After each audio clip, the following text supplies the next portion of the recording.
अगर आप रोज़ वर्कआउट कर रहे हैं, डाइट फॉलो कर रहे हैं, फिर भी प्रोग्रेस नहीं हो रही है, तो प्रॉब्लम लेजीनेस की तो नहीं हो सकती। प्रॉब्लम कुछ और है। बहुत बार प्रॉब्लम ओवर ट्रेनिंग की भी हो सकती है। Hello everyone, welcome to Fit Wisdom. आज एपिसोड 4 में हम बात करेंगे ओवर ट्रेनिंग की। ओवर ट्रेनिंग तब डेंजरस हो सकती है जब बॉडी सिग्नल देती है फिर भी हम उसे इग्नोर करते हैं। आज फिट विजडम में हम बात करेंगे उन बॉडी सिग्नल्स की जिन्हें हम इग्नोर कर देते हैं। ओवर ट्रेनिंग क्या होती है? ओवर ट्रेनिंग का मतलब ज़्यादा मेहनत करना नहीं होता। ओवर ट्रेनिंग का मतलब होता है कि आप ज़्यादा मेहनत कर रहे हैं और रिकवरी कम। प्रॉब्लम वर्कआउट नहीं है, प्रॉब्लम है वर्कआउट के बाद रिकवरी का ना होना या बॉडी को रिकवरी का कम समय देना। हम जब भी जिम जाते हैं, वर्कआउट करते हैं, हम बॉडी बनाते नहीं, हम बॉडी को तोड़ते हैं।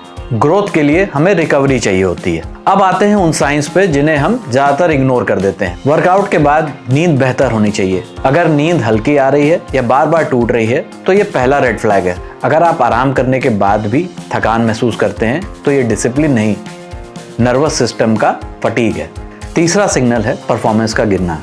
वेट बढ़ने के बजाय घट रहा है, जिम में आपके रेपिटेशंस कम हो रहे हैं, वेट भी कम उठ रहा है और स्टेमिना भी गिर रहा है। ये प्लेट्यू नहीं है, ये ओवर ट्रेनिंग हो सकती है। चौथा साइन है मूड स्विंग्स और इरिटेबिलिटी। क्या आपके नीज, शोल्डर्स, लोअर बैक में हमेशा पेन रहता है? तो बॉडी आपको ये सिग्नल दे रहा है स्टॉप एंड रिकवर। एपेटाइट का बिगड़ना, या तो हमेशा भूख लगना या बिल्कुल भी भूख ना लगना, ये ओवर ट्रेनिंग के कारण हो सकता है। तो फिर ट्रेनिंग और ओवर ट्रेनिंग में क्या फ़र्क है? Hard training versus over training. Hard training और ओवर ट्रेनिंग में फ़र्क समझना ज़रूरी है। जहाँ हार्ड ट्रेनिंग में आप टायर्ड तो रहते हैं बट एनर्जाइज्ड होते हैं, स्लीप इम्प्रूव होती है, प्रोग्रेस दिखता है और बॉडी अडाप्ट करती है। जहाँ ओवर ट्रेनिंग में आप हमेशा एग्जॉस्टेड यानी थके हुए रहते हैं, आपकी स्लीप और ख़राब हो जाती है, प्रोग्रेस रुक जाती है और बॉडी टूट जाती है। हार्ड वर्क आपको मजबूत बनाती है और ओवर ट्रेनिंग पीछे खींचती है। तो फिर ओवर ट्रेनिंग से कैसे बचें?